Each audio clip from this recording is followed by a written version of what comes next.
Hello friends, welcome back to Techno Pharmacy. So once again हम फिर से आपके सामने लेकर आए हैं क्वेश्चंस की सीरीज़ को, जो कि बहुत ज़्यादा बेनिफिशियल रहने वाली है आपके आरआरबी फार्मासिस्ट, आर्मी, नेवी, जितने भी फार्मासिस्ट एग्जाम्स हैं उनके लिए बहुत ज़्यादा बेनिफिशियल रहेगी ये टेस्ट सीरीज़। सो आप इनको पढ़िए और इनके कॉन्सेप्ट्स को समझिए। सो बेसिकली क्या होता है कि फार्माकोलॉजी का बहुत ज़्यादा रोल होता है किसी भी एग्ज़ाम के स्कोर को बूस्ट करने के लिए, खासकर फार्मेसी एग्ज़ाम के लिए। तो उस चीज़ को देखते हुए हम यहाँ पे जो टेस्ट सीरीज़ ला रहे हैं वो फार्माकोलॉजी से रिलेटेड है। तो इसमें जो कॉन्सेप्ट्स हैं इनको भी हम समझेंगे। तो आप मेरे साथ इस वीडियो के एंड तक बने रहिए और इन चीज़ों को आप समझिए ध्यान से। तो जो हमारा फर्स्ट क्वेश्चन है वो कह रहा है the following are true for adrenaline except. तो यहाँ पे एड्रेनलिन के स्टेटमेंट के बारे में दिया हुआ है। तो इसमें जो क्वेश्चन है वो एक्सेप्ट पर है। तो बेसिकली यहाँ पे जो एक्सेप्ट वर्ड है उसके लिए उसके हिसाब से हम यहाँ पे क्वेश्चन को हैंडल करेंगे। It acts via ji protein. तो ये बिल्कुल राइट है, क्योंकि जो एड्रेनलिन है वो जी प्रोटीन के मैकेनिज्म से ही यहाँ पे जो अपना मैकेनिज्म जो एक्शन है वो शो करता है। तो यहाँ पे जी प्रोटीन कपल रिसेप्टर GPCR जो है वहाँ से एक्ट करता है उस तरीके से। और alpha receptor stimulation results in decrease CAMP production. ये भी बिल्कुल राइट ऑप्शन है कि अल्फा रिसेप्टर पर स्टिमुलेशन से यहाँ पे जो CAMP का जो प्रोडक्शन है वो डाउन हो जाता है। तो ये बिल्कुल राइट है। और इसके बाद जो थर्ड ऑप्शन है it may be administered via inhalation orally parenterally. तो यहाँ पे बेसिकली मैं आपको बताना चाहता हूँ इनहेलेशनली ओरली तो छोड़िए, यहाँ पे पेरेंट्रली बस यहाँ पे दिया जाता है एड्रेनलिन को। तो ये जो होता है ये अपना ऑप्शन इसलिए करेक्ट हो क्योंकि ये जो स्टेटमेंट है ये रॉन्ग है ना। इस चीज़ पर ये स्टेटमेंट रॉन्ग है। तो यहाँ पे जो राइट ऑप्शन है वो सी ही होगा। हमें मिल गया अपना आंसर। और it has no active metabolites. तो इसका एक्टिव मेटाबोलाइट्स बिल्कुल होता है। और in cardiac arrest it facilitates CPR via peripheral vasoconstriction. तो यहाँ पे कंस्ट्रक्शन, तो यहाँ पे वासोकंस्ट्रक्शन बिल्कुल करता है इस जो आपका एड्रेनलिन है। तो यहाँ पे जो राइट ऑप्शन है वो सी होगा, है ना। इनहेलेशन ओरल एंड पेरेंट्रली यहाँ पे नहीं दिया जाता है। और इसके आगे अब बात करते हैं हेपरिन की। हेपरिन जो होता है वो अपने ब्लड को थिन करने का काम करता है। बेसिकली कह सकते हैं ब्लड को पतला करने का काम करता है, क्योंकि ये एंटीकोगुलेंट के अंदर आता है। तो एंटीकोगुलेंट के अंदर आता है। तो यहाँ पे जो ऑप्शंस है अपने वो है inhibit clotting by decreasing anti thrombin. जो थर्ड है वो इफेक्ट्स को, है ना। तो inhibiting clotting by decreasing anti thrombin third. तो ये रॉन्ग रहेगा, क्योंकि यहाँ पे इनहिबिट नहीं करता है इस चीज़ को। एंटी थ्रोम्बिन थर्ड के जो इफेक्ट्स हैं उनको डिक्रीज़ नहीं करता है। तो ओरल बायोअवेलेबिलिटी 20 to 30%, ये भी बिल्कुल रॉन्ग है। Is low plasma protein bound, ये भी रॉन्ग है। लो प्लाज्मा प्रोटीन बाउंड नहीं होता है। Molecular weight ranges from 3000 to 60,000, ये वाला भी ऑप्शन रॉन्ग है आपका। और यहाँ पे जो bind to anti thrombin third causing a conformational changes, तो ये यहाँ पे राइट ऑप्शन है, क्योंकि ये जो होता है ये एंटी थ्रोम्बिन थर्ड पर ही बाइंड करता है और वहाँ पे कन्फर्मेशनल चेंजेस करके कोगुलेशन को रोकता है। तो ये एंटीकोगुलेंट की तरह ऐसे वर्क करता है ना, एंटीकोगुलेंट की तरह यहाँ पे वर्क करता है। अब हम इसके नेक्स्ट क्वेश्चन में चलते हैं कि वॉल्यूम ऑफ डिस्ट्रीब्यूशन। तो volume of distribution basically drug का देखा जाता है। और यहाँ पर मैं पहले बता देता हूँ कि ये ड्रग कितना बॉडी में है। मतलब अगर कोई भी ओरल एडमिनिस्ट्रेशन किया गया है ड्रग का, तो उसमें जो अमाउंट ऑफ ड्रग होता है बॉडी में, उसका अगर हम रेशियो निकालते हैं ड्रग इन प्लाज्मा में, तो उसको हम कहते हैं वॉल्यूम ऑफ डिस्ट्रीब्यूशन। तो मतलब जितना हमने कोई मेडिसिन ली है ना ओरली, और उसके बाद कितना वो ब्लड के प्लाज्मा में पहुंची, उस चीज़ के हम रेशियो क्या कहते हैं, उस अमाउंट के रेशियो क्या कहते हैं हम, वॉल्यूम ऑफ डिस्ट्रीब्यूशन। तो यहाँ पे जब हम ऑप्शन देखते हैं उसमें ऑप्शंस देख लेते हैं थोड़ा सा और फिर आगे चलते हैं। Is always a real volume, ये तो रॉन्ग है, ठीक है, ये रॉन्ग है। The amount of drug in plasma concentration in body, amount of drug in plasma concentration in the body, ये बिल्कुल आधी अधूरी डिफिनेशन है। Concentration of drug in plasma, amount of drug in blood. तो concentration of drug in plasma, amount of drug in blood, ये भी wrong option रहेगा अपना। और amount of drug in body, concentration of drug in plasma. तो यहाँ पे amount of drug in body, जैसा कि मैंने बताया था, amount of drug in body upon drug in जो अपना प्लाज्मा में है वो। तो यहाँ पे ये जो होता है ये अपना राइट ऑप्शन रहने वाला है। तो डी ऑप्शन यहाँ पे करेक्ट होगा, ठीक है। इसके आगे अब हम बात करते हैं एस्पिरिन की। तो एस्पिरिन का जो स्टेटमेंट है वो पूछ रहा है यहाँ पे।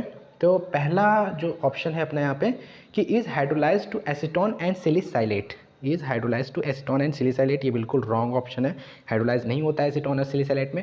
इसके बाद exhibit the first order kinetics with elimination in low doses, ये बिल्कुल रॉन्ग ऑप्शन है, ठीक है ना। Exhibit first order kinetics with elimination in low doses में फर्स्ट ऑर्डर नहीं देता है, ठीक है। एस्पिरिन का बेसिकली जो सिस्टम है थोड़ा सा फ्लक्चुएशन होता है लो डोजेस और हाई डोजेस में, तो बेसिकली इस चीज़ का ध्यान देंगे आप लोग। और एस्पिरिन का यहाँ पे जो राइट ऑप्शन है वो क्या होता है, is mostly conjugated by the liver and excrete in the bile, यहाँ पे मोस्टली कंजुगेटेड लीवर मोस्टली नहीं कंजुगेट होता है, और बाइल से एक्सक्रीट आउट तो ठीक है, लेकिन यहाँ पे कंजुगेट लीवर में बहुत मेजरली नहीं होता है। और इसके अलावा reversely blocks the cyclooxygenase enzyme, तो रिवर्सली नहीं ब्लॉक करता है, बेसिकली यहाँ पे इरिवर्सली ब्लॉक करता है। Causes an immediate doubling of bleeding time, cause an immediate doubling of bleeding time, तो यहाँ पे ब्लीडिंग टाइम को इमीडिएटली कॉज नहीं करता है, डबलिंग नहीं करता है, बिकॉज करता है लेकिन इतना ज़्यादा नहीं करता है। बेसिकली क्या होता है एस्पिरिन में कि जब अगर डोज 4 mg टू 325 mg तक जाती है तो वहाँ पे क्या होता है, एंटी कोगुलेंट एक्शन देता है, यहाँ पे एंटी प्लेटलेट एक्शन देता है। एंटी प्लेटलेट होता है बेसिकली ब्लड को थिन करने का काम करता है, तो अगर ब्लड थिन हो जाता है तो ब्लीडिंग टाइम बढ़ जाती है। तो यहाँ पे उस हिसाब से बोला है कि डबलिंग ऑफ ब्लीडिंग टाइम, तो डबलिंग तो नहीं होती है, बढ़ जाती है मगर डबलिंग नहीं होती। तो यहाँ पे अपना राइट ऑप्शन बी ही होगा यहाँ पे बेसिकली, कि exhibit the first order kinetic with elimination in low doses. यहाँ पे डाटा थोड़ा सा फ्लक्चुएट हो जाता है, इसलिए ये बहुत ज़्यादा एक्यूरेट तो नहीं कह सकते, लेकिन ये यहाँ पे ऑप्शंस को देख करके यहाँ पे राइट ऑप्शन है, ठीक है। अब इसके आगे चलते हैं एमियोडारोन के बारे में। तो एमियोडारोन का जो कॉन्सेप्ट होता है कि एमियोडारोन बेसिकली एंटी एंजाइनल ड्रग होती है, मैं आपको आगे से बता देता हूँ कि एंटी एंजाइनल ड्रग होती है, ये पोटेशियम चैनल को ओपन कर देती है ना, पोटेशियम चैनल को ओपन करती है, तो इसका जो राइट ऑप्शन है वो एंटी एंजाइनल इफेक्ट्स होगा, है ना। इसके बाद tricyclic anti depressants, tricyclic anti depressant depression में मेनली दिया जाता है ना। तो TCS में यहाँ पे जो अपने ऑप्शंस दिए हुए हैं स्टेटमेंट, उनको हम देख लेते हैं। Have a low volume of distribution, और दूसरा ऑप्शन है are useful in urinary retention and chronic pain and can prolong QT interval and blocks the enzyme which degrades amino neurotransmitters and is useful in severe depression with strong suicidal ideation, है ना। तो यहाँ पे can prolong QT interval जो होता है वो right option हो, क्योंकि यहाँ पे लो वॉल्यूम ऑफ डिस्ट्रीब्यूशन नहीं होता है, ऐसा कुछ नहीं होता है। इसके अलावा useful in urinary tension and chronic pen, ये भी बिल्कुल यहाँ पे यूज़ नहीं होता है, क्योंकि ये तो डिप्रेशन की ड्रग है, तो यूरिनरी टेंशन और क्रोनिक पेन से कोई लेना देन नहीं होता है ना। इसके बाद blocks the enzyme which degrades the amine neurotransmitter, तो ब्लॉक्स द एंजाइम, ये एंजाइम को नहीं ब्लॉक करता है, बिकॉज ये जो गेट्स होते हैं अपने, है ना, जो गेट्स होते हैं न्यूरोट्रांसमीटर्स के, जो प्री सिनेप्टिक में न्यूरोट्रांसमीटर्स में जो गेट्स होते हैं उनको ब्लॉक करने का काम करते हैं, है ना। और इसके बाद है blocks enzyme which degrades the amino neurotransmitters is useful in the severe depression with a strong suicidal ideation, तो सुसाइडल आइडिएशन से इतने ज़्यादा नहीं आते हैं, है ना। तो रिगार्डिंग डायज़ेपाम, इसका जो ऊपर वाले का जो राइट ऑप्शन है वो तो कैन प्रोलॉन्ग क्यूटी इंटरवल्स होगा, है ना, कैन प्रोलॉन्ग क्यूटी इंटरवल्स। इसके बाद हम नेक्स्ट ऑप्शन पर चलते हैं, है ना। तो रिगार्डिंग डायज़ेपाम, तो डायज़ेपाम के रिगार्डिंग जो स्टेटमेंट पूछ रहा है उसमें हम देख रहे हैं it has no active metabolites, तो डायज़ेपाम का एक्टिव मेटाबोलाइट्स होता है गाइस, और क्या होता है ये भी मैं आपको बता देता हूँ कि डाईमिथाइल डायज़ेपाम होता है। डाईमिथाइल डायज़ेपाम जो होता है वो एक्टिव मेटाबोलाइट्स होता है किसका, डायज़ेपाम का। तो ये तो बेसिकली रॉन्ग हो गया ऑप्शन। इसके बाद हम देखते हैं कि activated charcoal is useful in overdose, अगर ओवरडोज हो जाता है डायज़ेपाम को तो एक्टिवेटेड चारकोल यूज़ किया जाता है, ये तो राइट ऑप्शन है। इसके बाद अंडरगोज द एक्सटेंसिव इंटेरोहेपेटिक रिसर्कुलेशन, तो यहाँ पे इंटेरोहेपेटिक रिसर्कुलेशन नहीं होता है इसका डायज़ेपाम का। इसके बाद इट इज़ अ गावा एंटागोनिस्ट वाया दी बेंजोडाइज़ेपिन्स रिसेप्टर, तो ये गावा का एंटागोनिस्ट बोला है, यहाँ पे गावा का एगोनिस्ट होता है ये, इसलिए यहाँ पे राइट ऑप्शन कौन सा है, बी नंबर, ठीक है, बी यहाँ पे राइट ऑप्शन है। It has no spinal inhibitory effect, तो ये तो नहीं होगा। इसके अलावा एट्रोपिन के बारे में पूछ रहा है, एट्रोपिन से हम समझते हैं एट्रोपिन के बारे में क्या बोल रहा है। Can cause bronchodilation, produces miosis, is not lipid soluble and blocks the reuptake of ACH and cause an increase in salivary gland secretions. तो एट्रोपिन जो होता है वो अपना कौन सा होता है, एंटीकोलिनर्जिक होता है ना, एंटीकोलिनर्जिक होता है। तो यहाँ पर कैन कॉज ब्रोंकोडाइलेशन, तो पैरासिम्पैथेटिक सिस्टम जब एक्टिवेट होता है तो वहाँ पे क्या होता है, ब्रोंको कॉन्स्ट्रिक्शंस होते हैं। तो अगर एंटीकोलिनर्जिक ड्रग है एंट्रोपिन तो ब्रोंकोडाइलेशन करेगा, तो ये यहाँ पे राइट ऑप्शन है। प्रोड्यूस मायोसिस, मायोसिस का मतलब होता है कि आइस का क्या होना, कॉन्ट्रैक्ट होना, तो कॉन्ट्रैक्ट होना, तो ये बेसिकली ये जब बात की जाती है तो जब कॉन्ट्रैक्शन होता है, ये पैरासिम्पैथेटिक सिचुएशन में कॉन्ट्रैक्शन होता है। डायलेशन अगर देखा जाए तो वो कौन सी कंडीशन में होता है, सिंपैथेटिक सिस्टम में होता है। तो एट्रोपिन यहाँ पे मायोसिस प्रोड्यूस नहीं करेगी। इज़ नॉट लिपिड सॉल्युबल, तो ये लिपिड सॉल्युबल होती है। यहाँ पे थोड़ा अपोजिट लिखा हुआ है, तो यहाँ पे जो ब्लॉक रीअपटेक ऑफ ACH ये भी रॉन्ग है। Can increase the salivary gland secretion, ये तो कोलिनर्जिक सिस्टम का होता है और यहाँ पे एंटी कोलिनर्जिक ड्रग है तो यहाँ पे नहीं होगा। तो यहाँ पे जो राइट ऑप्शन है वो कौन सा होगा अपना, ब्रोंको डायलेशन। और all are true about penicillin except, तो पेनिसिलिन के जो स्टेटमेंट्स के बारे में पूछ रहा है, बाकी सारे ऑप्शंस करेक्ट हैं, एक ऑप्शन रॉन्ग है, एक ऑप्शन रॉन्ग है। तो यहाँ पे जो ऑप्शन हम देख लेते हैं, most penicillin only cross blood brain barrier when the meninges are inflamed. तो मोस्टली पेनिसिलिन्स जो होती हैं वो ब्लड ब्रेन बैरियर को क्रॉस कर जाती हैं, है ना, जो कि BBB अपना होता है। और मेनिंजेस जब इन्फ्लेम्ड हो जाते हैं अपने, है ना, तो उस कंडीशन में पेनिसिलिन क्रॉस हो जाती है, तो ये राइट है।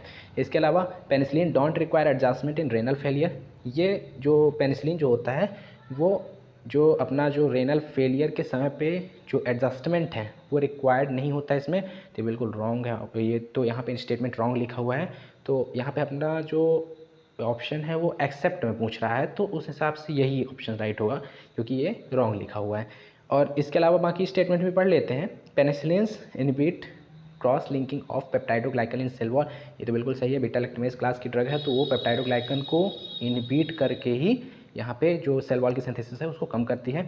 इसके अलावा penicillin is a penicillin active against pseudomonas, ये बिल्कुल राइट लिखा हुआ है। Only about 5 to 10% peoples with the past history of penicillin allergy have a reaction on re exposure, ये बिल्कुल राइट लिखा हुआ है। इसलिए यहाँ पे राइट ऑप्शन क्या होगा अपना, B is the right option, जो कि यहाँ पे एक्सेप्ट के लिए बिल्कुल सुटेबल है ना, और एक्सेप्ट के लिए बिल्कुल सुटेबल है। इसके बाद विच of the following receptor ligand pathway is true, तो यहाँ पे जो लिगेंड पाथवे का जो रिसेप्टर है उसके लिए कौन सा ट्रू होता है। जैसे इंसुलिन के लिए यहाँ पे लिखा हुआ है क्या, यहाँ पे इंसुलिन के लिए यहाँ पे देखिए क्या लिखा है, insulin and ji protein receptor, तो यहाँ पे नहीं होता। इंसुलिन जो होता है वो किसके लिए, किस पे होता है, टायरोसिन काइनेस पे होता है। मिनरलोकॉर्टिकॉइड एंड टायरोसिन काइनेस, ये भी रॉन्ग लिखा हुआ है। इसके अलावा vitamin D and intracellular receptors, तो ये बिल्कुल राइट लिखा हुआ है क्योंकि विटामिन डी जो होता है इंट्रासेलुलर रिसेप्टर्स पर जाकर बाइंड करता है। Adrenaline and ligand gated channel receptor, नहीं, ये बिल्कुल रॉन्ग है क्योंकि आपने फर्स्ट में ही पढ़ा है कि ये GPCR से ही फॉलो अप होता है। इसके बाद platelet derived growth factor and cytokine receptor, ये बिल्कुल राइट लिखा हुआ, ये बिल्कुल मतलब platelet derived growth factor and cytokinin receptor, ये यहाँ पे रॉन्ग लिखा हुआ है ना। साइटोकाइनिन रिसेप्टर नहीं होता है, बेसिकली यहाँ पे एडेनाइल साइक्लेज के थ्रू ही जाता है ना। तो जो अपना राइट ऑप्शन होगा वो क्या होगा यहाँ पे, सी इज़ द राइट ऑप्शन, आप टिक कर लीजिए सी। इसके बाद हम लोग नेक्स्ट क्वेश्चन में चलते हैं। GTN has its major effect on effort angina by, तो यहाँ पे जीटीएन के बारे में पूछ रहा है। जीटीएन का मतलब होता है ग्लिसराइल ट्राइनाइट्राइट, है ना, ग्लिसराइल ट्राइनाइट्राइट। तो ये एंजाइना की बेसिकली ड्रग होती है, एंजाइना की ड्रग है, और रिड्यूसेस कोरोनरी वसोस्पाज्म, कोरोनरी वसोस्पाज्म को बिल्कुल करती है, कोरोनरी वसोस्पाज्म को रिड्यूस करती है, बेसिकली कह सकते हैं कि उसको डायलेट करने का काम करती है। तो इससे और ज़्यादा एक्यूरेट यहाँ पे हम आंसर सर्च करें क्योंकि यहाँ पे मेजर इफेक्ट्स पूछ रहा है। तो reduction in raining angiotensin system, ये नहीं होगा, बिल्कुल इसमें कोई लेन देन नहीं होता है। Reducing after load and pre load, ये बिल्कुल राइट ऑप्शन है, बहुत एक्यूरेट है कि जो हार्ट का आफ्टर लोड और प्री लोड, आफ्टर लोड होता है कि जितना जो प्रेशर है हार्ट लगाता है किसमें, अपने पेरिफेरल में जो ब्लड्स के सर्कुलेशन के समय पे, तो आफ्टर लोड हो गया। और जो हार्ट के पहले जो प्रेशर होता है उसको प्री लोड कहते हैं। तो आफ्टर लोड और प्री लोड को रिड्यूस करके ही एंजाइना के जो अटैक है उनको, कि उसको पूरी तरीके से काउंटर कह सकते हैं, काउंटर अटैक करता है ना। तो जीटीएन यहाँ पे रिड्यूस आफ्टर एंड पेलोड। इसके अलावा भी हम ऑप्शंस देख लेते हैं। कोरोनरी वासोडाइलेशन तो करता ही है, इसके बाद सिस्टेमिक वासोकंस्ट्रिक्शन, ये रॉन्ग है। तो यहाँ पे 2-3 ऑप्शंस यहाँ पे करेक्ट हैं, लेकिन यहाँ पे जो मोर एक्यूरेट है वो यहाँ पे रिड्यूसिंग आफ्टर एंड प्रीलोड यहाँ पे रहने वाला है ना। इसके बाद वारफेरिन के बारे में पूछ रहा है। तो वारफेरिन देखा जाए तो एंटीकोगुलेंट क्लास की ड्रग है ना। तो यहाँ पे ऑप्शन देख लेते हैं। इज़ 90% बायो अवेलेबल, नहीं, ये रॉन्ग है। इसके अलावा इनएक्टिवेट्स विटामिन के, तो इनएक्टिवेट करता है विटामिन के को, बिल्कुल नहीं है, बिकॉज अपोजिट है, लेकिन ये है कि ये इनएक्टिवेट नहीं करता है ना। इसके बाद जो अपना ऑप्शन है वो कैन कॉज वेनस थ्रोम्बोसिस, ये बिल्कुल सही है कि वो डीप वेन थ्रोम्बोसिस कॉज करता है, इसलिए वेनस थ्रोम्बोसिस यहाँ पे राइट ऑप्शन रहने वाला है। और loading should be initiate with 0.5 mg per day, ये रॉन्ग है। इसके अलावा effects is ameliorated by metronidazole via the bacteriocidal effects. तो warfarin anticoagulant, metronidazole is antibiotics. तो यहाँ पे तो कोई लेना देना ही नहीं है, इसीलिए यहाँ पे जो राइट ऑप्शन अपना रहने वाला है क्या रहने वाला है, C. C is the right option, can cause a venous thrombosis, है ना। अब हम थोड़ा सा आगे चलते हैं। इससे पहले मैं आपसे कुछ कहना चाहता हूँ कि अगर आपको क्वेश्चन की सीरीज़ अच्छी लगी हो तो आप बिल्कुल इसको सब्सक्राइब करिए इस चैनल को, क्योंकि ये चैनल आपके लिए डेडिकेटेड है और आपकी प्रिपरेशन में बहुत ज़्यादा आपकी हेल्प करने वाला है। और इस वीडियो को लाइक भी करिए ताकि हमारा मोटिवेशन बना रहे, हम ऐसी वीडियोज़ लाते रहें आपके लिए, है ना, और कॉन्सेप्ट्स को क्लियर करते रहें। तो अब हम अपने अगले क्वेश्चंस में चलते हैं कि मोस्ट बीटा ब्लॉकर्स के बारे में जो स्टेटमेंट है वो यहाँ पे पूछ रहा है कि have half lives of 3 to 10 hours. ये बिल्कुल सही बात है, क्योंकि यहाँ पे जो एवरेज हाफ लाइफ होती है बीटा ब्लॉकर्स की वो 3 to 10 आवर्स ही रहती है, ठीक है। तो अब have small volume of distribution, ये रॉन्ग है, क्योंकि हाई वॉल्यूम ऑफ डिस्ट्रीब्यूशन की ड्रग भी प्रेजेंट है। इसके बाद पूरा ओरल अवेलेबिलिटी नहीं है, फिर रॉन्ग है, बिकॉज यहाँ पे बहुत ज़्यादा बीटा ब्लॉकर्स बेसिकली ज़्यादातर ओरल पे ही चलती हैं, जैसे कि प्रोप्रानोलॉल वगैरह हो गई, है ना, मेटोप्रोलॉल, एटेनोलॉल, ये सारी चीज़ें are highly lipid soluble and hence cross the blood brain barrier. तो यहाँ पे सारी बीटा ब्लॉकर्स नहीं क्रॉस करती हैं, है ना, ब्लड ब्रेन बैरियर को। आर रेयरली एक्सक्रीटेड अनचेंज्ड, बहुत ज़्यादा रेयरली एक्सक्रीट होती है अनचेंज्ड, तो ये भी रॉन्ग लिखा हुआ है। यहाँ पे जो राइट ऑप्शन रहने वाला है अपना half lives of 3 to 10 hours की, है ना। तो यहाँ पे फर्स्ट ऑप्शन राइट है। इसके बाद age association change age associated changes in pharmacokinetic includes. तो फार्माकोकाइनेटिक्स तो बहुत बेसिक सा वो कॉन्सेप्ट होता है, जैसे कि what's the body does to the drug, body आपकी ड्रग के साथ क्या कैसे क्या करती है उसे हम फार्माकोकाइनेटिक कहते हैं। इसके अलावा जब ड्रग बॉडी के साथ क्या करती है तो उसको फार्माकोडायनेमिक कहते हैं, है ना। तो age associated changes in pharmacokinetic के बारे में पूछ रहा है यहाँ पे। तो एज एसोसिएटेड चेंजेस, एज के हिसाब से फार्माकोकाइनेटिक में क्या चेंजेस आते हैं उस बारे में हम देख लेते हैं यहाँ पे। तो पहला जो चेंज होता है, a reduction in creatinine clearance in 2/3 of the population. तो 2/3 लोगों में जो क्रिएटिनिन का क्लियरेंस होता है वो कम हो जाता है। क्रिएटिनिन क्या होता है बेसिकली दोस्तों, क्रिएटिनिन होता है आपका मसल प्रोटीन, जो कि अपने जो सर्कुलेशन के हिसाब से एक्सीट आउट होता रहता है। तो ये उसी चीज़ की बात कर रहा है कि रिडक्शन इन क्रिएटिनिन क्लियरेंस, तो क्रिएटिनिन क्लियरेंस में रिडक्शन करना। इसके अलावा जो सेकंड ऑप्शन है, a decrease in the body fat, decrease in the body fat. तो बॉडी फैट आपने मोटे लोगों को भी देखा होगा, तो यहाँ पे ये नहीं कह सकते हैं। तो इंक्रीज इन बॉडी वाटर, तो बॉडी वाटर इंक्रीज नहीं होता है ना, एज के हिसाब से वो धीरे धीरे लो होता जाता है। A greater reduction in conjugated compared with the oxidation, ये भी रॉन्ग लिखा हुआ है। इसके अलावा a decrease absorption related to age alone, ये भी रॉन्ग ही है ना, ऐसा कोई प्रूफ नहीं होता है कि अब्जॉर्प्शन जो होता है वो डिक्रीज होता जाए एज के हिसाब से। इसके अलावा द फॉलोइंग ड्रग में be used safely in pregnancy. तो कौन सी ऐसी ड्रग है जिसको हम सेफली यूज़ कर सकते हैं किसमें, प्रेगनेंसी में। तो carbamazepine, digoxin, streptomycin, methotrexate and propyl thiouracil. तो यहाँ पे मैं थोड़ा सा इनकी यूज़ भी बताता चलता हूँ कि जो कार्बामाजेपिन है वो अपनी एंटी एपिलेप्टिक ड्रग है ना, एंटी एपिलेप्टिक ड्रग है। और इसके अलावा जो डिजॉक्सिन होता है ये कौन सी होती है, कार्डियोटॉनिक्स होती हैं, जो कि आपके जो हार्ट के लिए बहुत ज़्यादा CHF के लिए कह सकते हैं, कंजस्टिव हार्ट फेलियर में बहुत ज़्यादा रोल प्ले करता है। इसके लिए जो डिजॉक्सिन से जुड़े हुए और कुछ फैक्ट्स मैं आपको बता देता हूँ कि डिजॉक्सिन का जो स्पेक्ट्रम होता है वो नैरो होता है। इसके अलावा ये सोडियम पोटेशियम एटीपेज पंप पर काम करता है ना, सोडियम पोटेशियम एटीपेज पंप पर को ब्लॉक करता है ना। और इसके अलावा डिजॉक्सिन के बारे में मैंने बहुत सारी जानकारी दे दी। इसके अलावा जो स्ट्रेप्टोमाइसिन होता है वो अमाइनोग्लाइकोसाइड की ड्रग है ना। इसके अलावा मेथोट्रेक्सेट आप जानते हैं एंटी कैंसर ड्रग है। इसके अलावा प्रोपाइल थायोरासिल इस थायराइड की ड्रग है ना। और यहाँ पे जो ड्रग सेफली यूज़ कर सकते हैं प्रेगनेंसी में वो केवल डिजॉक्सिन ही है। इसके अलावा बाकी सारी चीज़ों के बहुत ज़्यादा जो साइड इफ़ेक्ट्स होते हैं, है ना, नॉर्मल पीपल्स में भी होते हैं तो प्रेगनेंसी में तो होंगे ही, है ना। तो रिगार्डिंग एनसेट्स क्या होता है, रिगार्डिंग एनसेट्स के बारे में जो यहाँ पे डेफिनेशंस या स्टेटमेंट्स लिखे हुए हैं उनके लिए हम यहाँ पे पढ़ते हैं। तो जो पहला जो स्टेटमेंट है, at high doses aspirin demonstrate first order kinetics. तो हाई डोज में एस्प्रिन जो होता है फर्स्ट ऑर्डर काइनेटिक्स में होता है, को डिमोन्स्ट्रेट करता है। ये बिल्कुल रॉन्ग है, बिकॉज हाई डोजेस में फर्स्ट ऑर्डर को डिमोन्स्ट्रेट नहीं करता है, उसकी जो काइनेटिक्स है वो चेंज हो जाती है हाई डोज में। इसके अलावा aspirin is a reversible inhibitor of cyclooxygenase, ये नहीं होता है, इरिवर्सिबल होता है, तो ये भी रॉन्ग हुआ। इसके बाद aspirin at a dosages of less than 2 gram per day reduces uric acid, तो इसका भी कोई क्लियर कट नहीं है, तो ये भी रॉन्ग हुआ। तो ये बॉडी बाय बॉडी डिफ़र करती रहती है ना। तो all एनसेट्स can be found in synovial fluid after repeated dosing. तो अगर रिपीटेड डोजिंग की जाती है तो एनसेड्स सोल्यूबल फ्लूइड में भी फाइंड होते हैं, ये बिल्कुल राइट ऑप्शन रहने वाला है यहाँ पे डी। और इसके बाद है use of ibuprofen and aspirin together increases the anti inflammatory effect. तो ये जो होता है together increases the anti inflammatory effects, तो ऐसा कुछ नहीं है, सिनर्जिस्टिक एक्शंस होते हैं लेकिन इनके जो साइड ऑफ एक्शंस होते हैं वो उस हिसाब से अलग होते हैं। तो यहाँ पे हम इंक्रीज तो नहीं कह सकते हैं, है ना। तो अब हम नेक्स्ट क्वेश्चन की ओर चलते हैं। यहाँ पे इसके पहले जो 16 नंबर है उसका जो राइट ऑप्शन है डी होगा। और इसके बाद 17 क्वेश्चन है कि regarding bio transformation which of the following is true.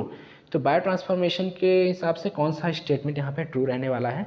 तो पहला जो ऑप्शन है वो इथेनॉल इन्हांसेस मेथनॉल मेटाबॉलिज्म, और ethanol enhances methanol metabolism. Grapefruit juice inhibits the cyclosporine metabolism. इसके अलावा phenytoin inhibits theophylline metabolism. Rifampicin inhibits oral contraceptive metabolism. Griseofulvin inhibits warfarin metabolism. तो यहाँ पर जो ग्रेप फ्रूट जूस होता है वो बेसिकली एंजाइम इनहिबिटर होता है, एंजाइम इंड्यूसर ड्रग होती है, तो ये इनहिबिट करता है जो साइक्लोस्पोरिन का मेटाबॉलिज्म को, है ना। बाकी इथेनॉल का इन्हांस करता है मेथनॉल मेटाबॉलिज्म, ये रॉन्ग है ना। और phenytoin inhibits the theophylline metabolism, ये भी बिल्कुल रॉन्ग है। इसके बाद rifampicin inhibits the oral contraceptive metabolism, तो ये भी यहाँ पे रॉन्ग रहने वाला है। और यहाँ पे grapefruit juice inhibits the cyclosporine metabolism ही राइट ऑप्शन है ना। और इसके बाद है बायोअवेलेबिलिटी ऑफ इज, बायोअवेलेबिलिटी के बारे में पूछ रहा है। बायोअवेलेबिलिटी आप जानते हैं, मैं आपको एक लाइन में अगर बताऊं तो बायोअवेलेबिलिटी जो होती है वो rate and extent amount of drug that get absorb, जो कि कहाँ से होती है, किसी भी सिस्टेमिक सर्कुलेशन से, कह सकते हैं कि सिस्टेमिक सर्कुलेशन से कितनी ड्रग अब्जॉर्ब होती है और कितने मात्रा में और कितने रेट में, है ना। तो उस चीज़ को क्या कहते हैं, बायोअवेलेबिलिटी कहते हैं। चाहे वो फिर किसी भी रूट ऑफ ड्रग एडमिनिस्ट्रेशन हो, कोई भी रूट ऑफ ड्रग एडमिनिस्ट्रेशन हो, किसी भी रूट से लिया जाए, चाहे वो पेरेंट्रल हो, ओरल हो, है ना। तो यहाँ पे जो क्वेश्चन रहने वाला है बायोअवेलेबिलिटी के बारे में है। तो बायोअवेलेबिलिटी की जो क्वेश्चन है उसमें जो फर्स्ट ऑप्शन है less than 100% by any route. इसके अलावा है is the percentage of drug formulation that is absorbed is not affected by the first pass metabolism is close to 80% for orally administered verapamil। इसके बाद last option है is equal to the absorption minus the extraction rate. Absorption का जो equivalent to the किसके equivalent होता है, absorption minus extraction rate for an orally administered drug.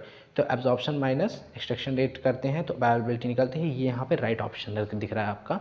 और less than 100% by any route ऐसा कुछ नहीं होता है, बायोअवेलेबिलिटी 100 to 1% भी होती है, कोई ऐसा क्लियर नहीं है। Is the percentage of the drug formulation that is absorbed, तो यहाँ पे ये नहीं होता है बिकॉज यहाँ पे अब्जॉर्प्शन के परसेंटेज की बात कर रहा है, कितनी अब्जॉर्ब हो रही है, हमने कहा कितनी अब्जॉर्ब हो रही है, इसके अलावा कितने रेट में हो रही है ना। और is not affected by first pass metabolism, तो ये भी हम नहीं कह सकते क्योंकि फर्स्ट पास मेटाबॉलिज्म से अफेक्ट बिल्कुल होता है। Is close to the 80% for already administered verapamil, ये यहाँ पे रॉन्ग है। तो यहाँ पे जो राइट ऑप्शन रहने वाला है अपना ई रहने वाला है। इसके बाद डोब्यूटामिन की बात कर रहा है। डोब्यूटामिन आप जानते हैं बीटा ब्लॉकर्स होते हैं, बीटा एगोनिस्ट होता है ना, जो कि अस्थमा में दिया जाता है। तो has no anti arrhythmogenic effect, has no arrhythmogenic effect. इसके बाद decrease myocardial oxygen consumption, is a non selective beta agonist, predominantly effects D2 receptor in the central nervous system and यहाँ पे may be use in the heart failure. तो यहाँ पे heart failure में ही इसको use किया जाता है। डोब्यूटामिन का यहाँ राइट ऑप्शन क्या रहने वाला है, हार्ट फेलियर के लिए यूज़ किया जाता है। इसके बाद एर्थमोजेनिक इफेक्ट बिल्कुल देता है, decrease the myocardial oxygen consumption, यहाँ पे इसका कोई लेन देन नहीं है। नॉन सेलेक्टिव बीटा एगोनिस्ट नहीं होता है, ये सेलेक्टिव बीटा एगोनिस्ट होता है। And predominantly affects the D2 receptor, ये बेसिकली बीटा 2 का एगोनिस्ट होता है ना। तो यहाँ पे predominantly affects the D2 receptor in the central nervous system, नहीं ऐसा कुछ नहीं है, D2 रिसेप्टर प्रीडोमिनेटली नहीं बाइंड करता है, ठीक है। अब यहाँ पे हम आगे चलते हैं। Which of the following anti hypertensive acts as on the vasomotor centre. तो यहाँ पे वसोमोटर सेंटर बेसिकली ब्रेन में होता है, ब्रेन का पार्ट होता है, ब्रेन का जो मोटर फंक्शन होता है उसमें होता है। तो यहाँ पे जो ड्रग्स दी हुई हैं एंटी हाइपरटेंसिव की है, प्राजोसिन अल्फा 1 का एगोनिस्ट होता है ना। और इसके अलावा है मिथाइल डोपा, ये जो ड्रग होती है ये एंटी पार्किंसन ड्रग भी होती है, और यही जो होती है BBB को क्रॉस करती है और वसोमोटर सेंटर पर जा कर के एक्ट करती है ना। और हाइड्रालाजिन ये नहीं होगा, यहाँ पे रेजरपिन नहीं होगा, लोसार्टन नहीं होगा, लोसार्टन इज ऑल्सो हाइड्रालाजिन, ये सारी चीज़ें हैं। हाइड्रालाजिन तो आपका कौन सा हो जाएगा, पोटेशियम चैनल होगा, तो निकोरेंडिल तो पोटेशियम चैनल का ही ब्लॉकर होता है, हाइड्रोलाजिन मिनॉक्सिडिल, है ना। तो ये सारी चीज़ हो गई। और यहाँ पे हम हेलोपेरिडोल की बात करते हैं। हेलोपेरिडोल से जुड़ी हुई चीज़ें हैं तो is particularly prone to producing hypotensive side effect. तो इसके जो बी ऑप्शन है उसमें is particularly prone to producing extrapyramidal side effect. तो ये बिल्कुल सही है, क्योंकि यहाँ पे प्रोन होता है किस चीज़ के लिए, producing extrapyramidal side effects के लिए प्रोन होता है ना। हेलोपेरिडोल बेसिकली एंटीसाइकोटिक ड्रग है, तो ये एक्स्ट्रा पिरामिडल साइड इफेक्ट्स को क्या करता है, प्रोड्यूस करने के लिए जो होता है वो प्रोन होता है ना। और इसके अलावा हम ऑप्शंस देख लेते हैं, शायद हो सकता है कोई ऑप्शन करेक्ट हो। Is particularly prone to producing arrhythmias, is particularly prone to producing antimuscarinic side effect, is prone to producing a toxic confusional state। तो यहाँ पे जो अपना राइट ऑप्शन रहने वाला है वो क्या रहने वाला है, इस एक्स्ट्रा पिरामिडल साइड इफेक्ट के लिए को प्रोड्यूस करने के लिए प्रोन होता है ना। अब इसके आगे हम चलते हैं, effects of beta blockers include. तो इफेक्ट्स ऑफ बीटा ब्लॉकर के अंदर क्या क्या आता है, तो यहाँ पे अपना जो ऑप्शन दिए हुए हैं, फर्स्ट ऑप्शन है क्या, stimulation of aqueous humour production. Stimulation of aqueous humor production inhibits the bronchial smooth muscle spasm. Stimulation of lipolysis via the sympathetic nervous system and stimulation of release of renin. इसके अलावा inhibits the inhibition of glycosenolysis in the liver। तो ये यहाँ पे right option रहने वाला है। बाकी सारी चीज़ जितनी भी लिखी हुई है वो बिल्कुल उल्टा ही है चीज़ें, है ना, क्योंकि बीटा ब्लॉकर्स जो दिए जाते हैं यहाँ पे वो एक्वस ह्यूमस प्रोडक्शन को स्टिमुलेट नहीं करते हैं। एक्वस ह्यूमस बेसिकली आइस का फ्लूइड होता है ना, जो कि कॉर्नियल फ्लूइड होता है। एक्वस ह्यूमस तो उसको प्रोड्यूस नहीं करता है। इसके अलावा inhibition of the bronchial smooth muscle spasm, तो स्मूथ मसल के स्पाज्म को बिल्कुल भी इनिबिट नहीं करता है यहाँ पे। इसके अलावा stimulation of the lipolysis by the sympathetic nervous system, तो उस चीज़ को भी नहीं स्टिमुलेट करता है लिपोलाइसिस को, भले ही सिंपैथेटिक नर्वस सिस्टम को एक्टिवेट करता हो, लेकिन यहाँ पे तो बीटा ब्लॉकर से तो एक्टिवेट भी नहीं करेगा, ब्लॉक करेगा, है ना।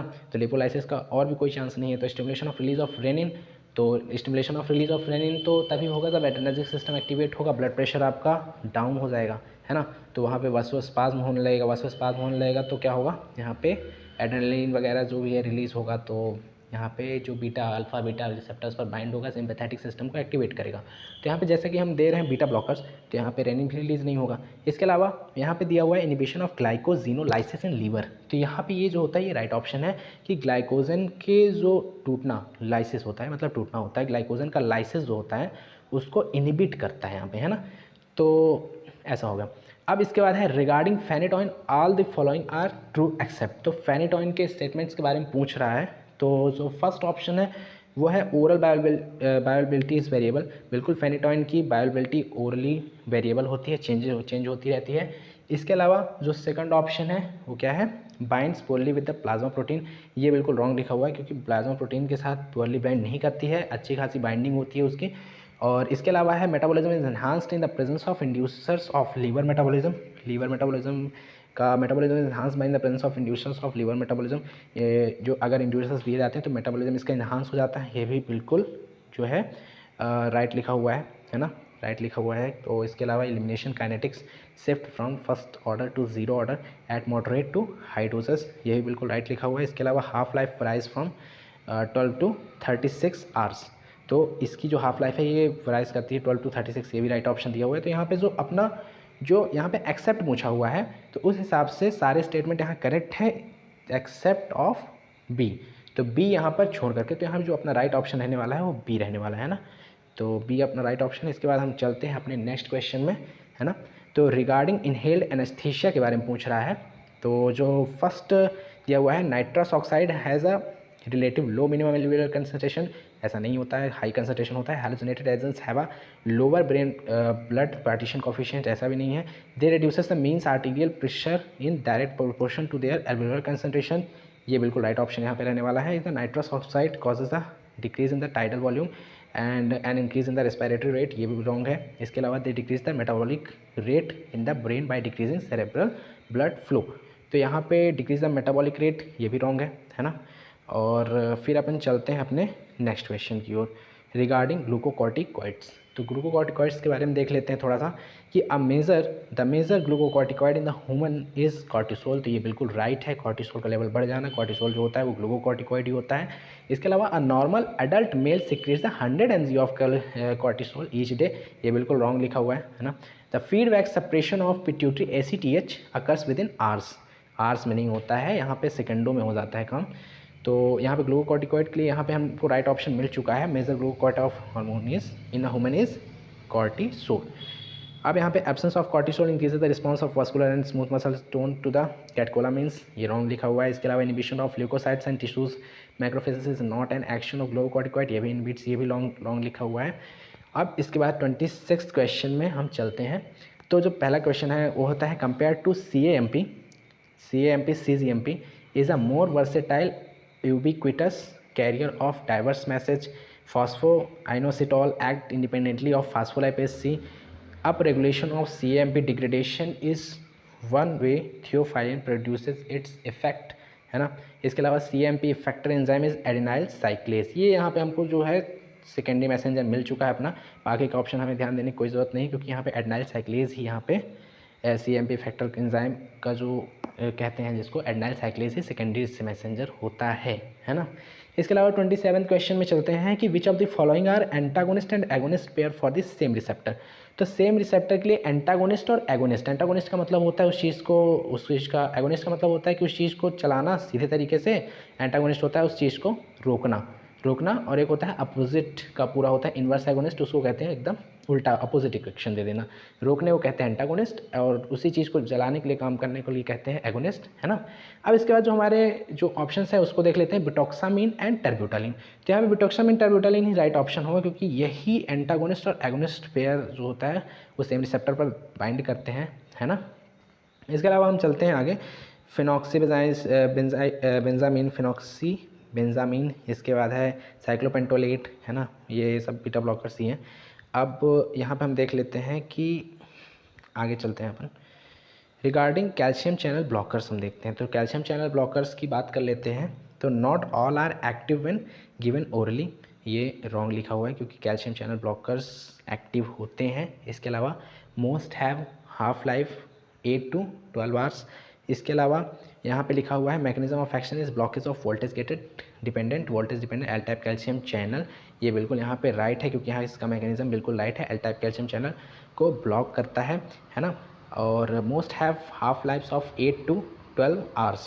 तो यहाँ पे 8 to 12 आवर्स का जो हाफ लाइफ होता है वो मोस्ट ऑफन तो नहीं होता है, कहते हैं कि ज़्यादा भी होता है कम होता है ना। तो अब हम चलते हैं नेक्स्ट क्वेश्चन की ओर कि they do not affect bronchiolar smooth muscle. यहाँ ब्रोंक्यूलर स्मूथ मसल को बिल्कुल अफेक्ट करता है, कैल्शियम चैनल को ब्लॉक करता है, तो स्मूथ मसल को रिलैक्स करता है।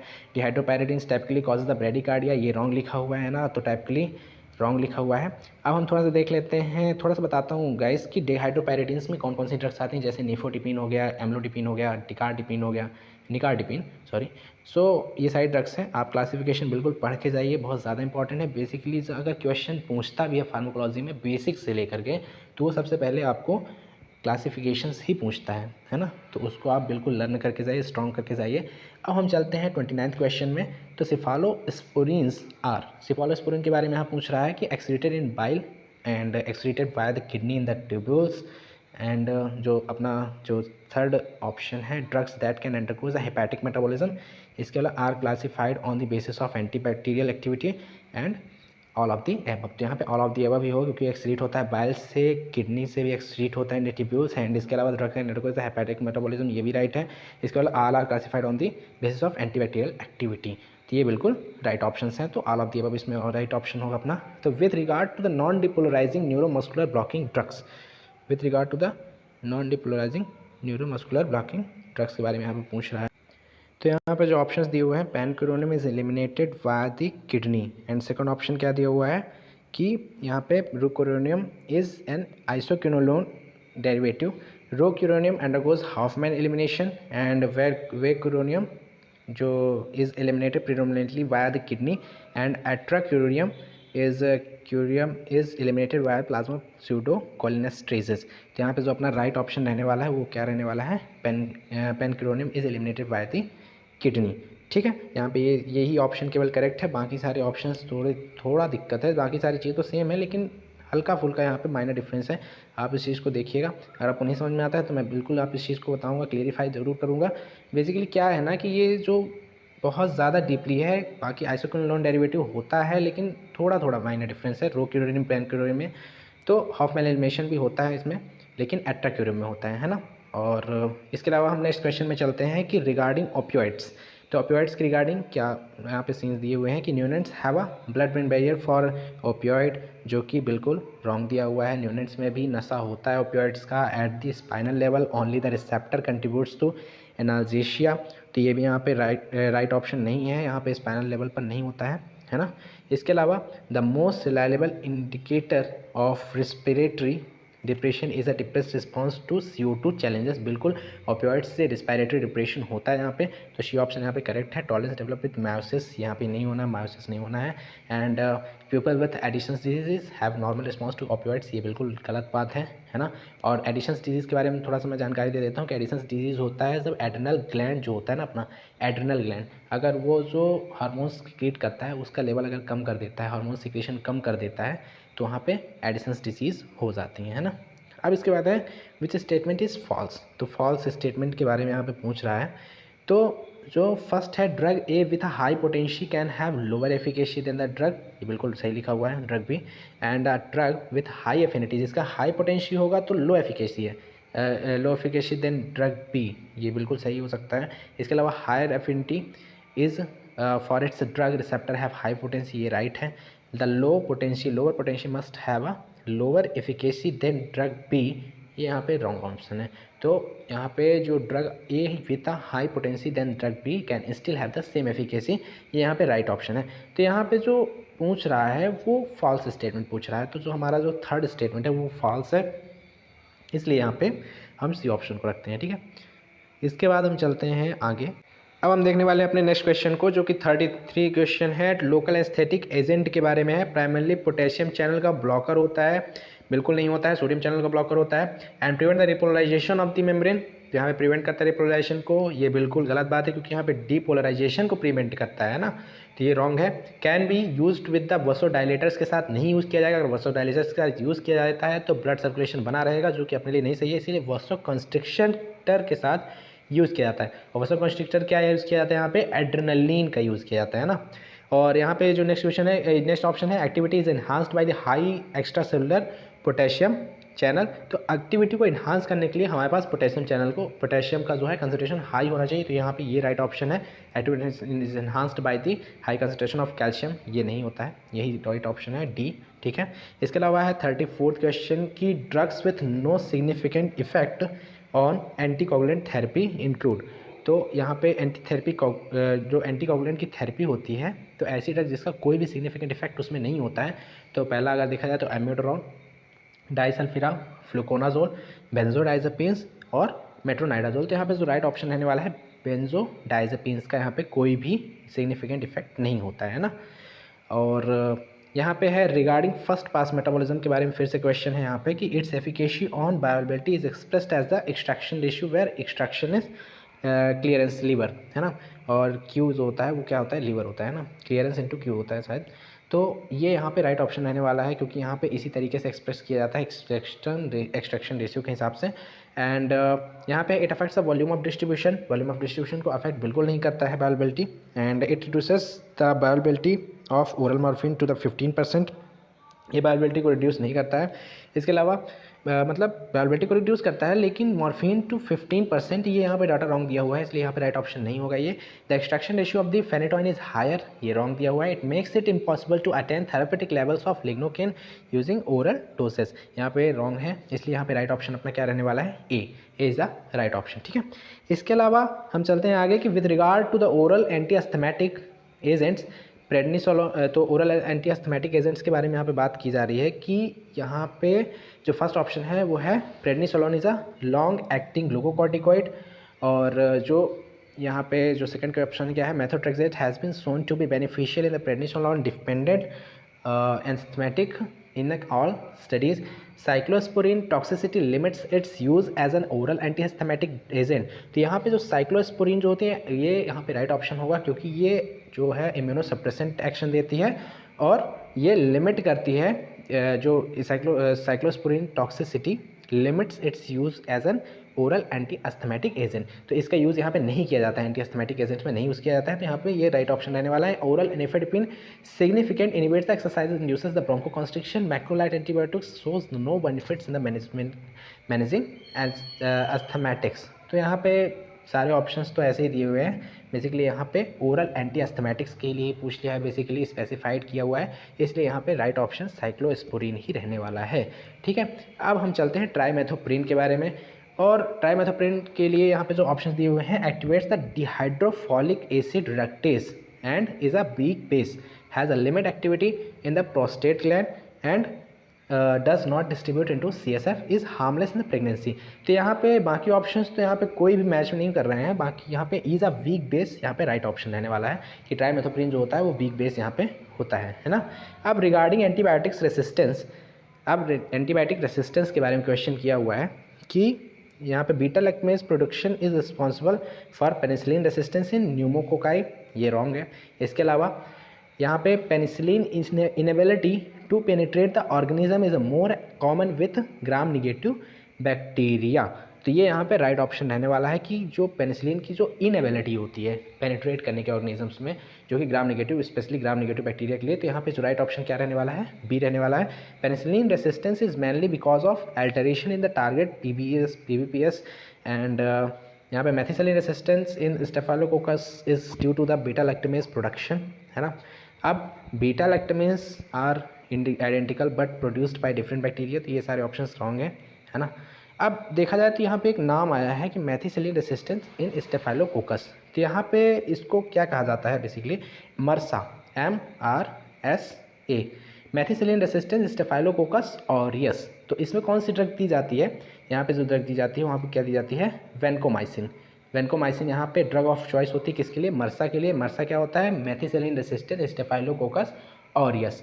और अगर वर्षा हो जाती है, क्या हो जाती है, वर्षा। वर्षा कैसे कि अगर वैनकोमाइसिन हमने दिया और अगर उसका भी रेसिस्टेंस हो गया, तो ऐसी कंडीशन में हम क्या देते हैं, वर्षा में, है ना, वर्षा में वैनकोमाइसिन रेसिस्टेंस स्टेफाइलोकोकस ऑरियस, है ना।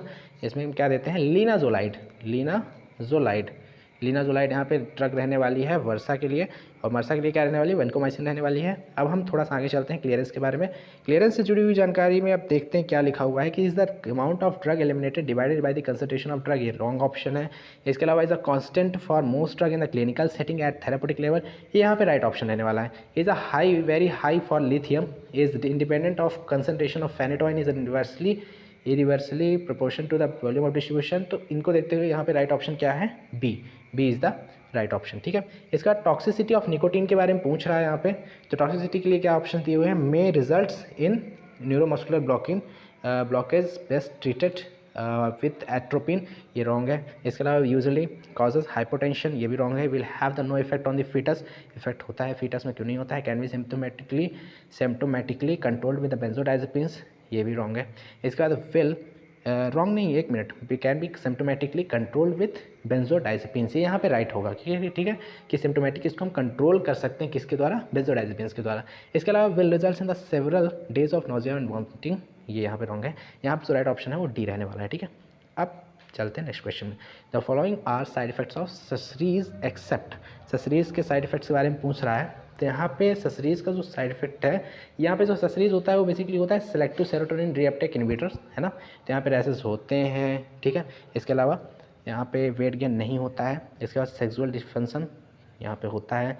इसके अलावा एंजाइटी होती है, गैस्ट्रोइंटेस्टाइनल सिम्टम्स भी होते हैं। तो यहाँ पे जो अपना राइट ऑप्शन रहने वाला है, क्या रहने वाला है, अपना वेट गेनिंग। ठीक है, यहाँ पे जो है इसका साइड इफेक्ट नहीं होता है। इसके अलावा है regarding drugs use in the treatment of status epilepticus, status epilepticus के रिगार्डिंग जो ड्रग यूज़ की जाती है ना, उसके बारे में पूछ रहा है।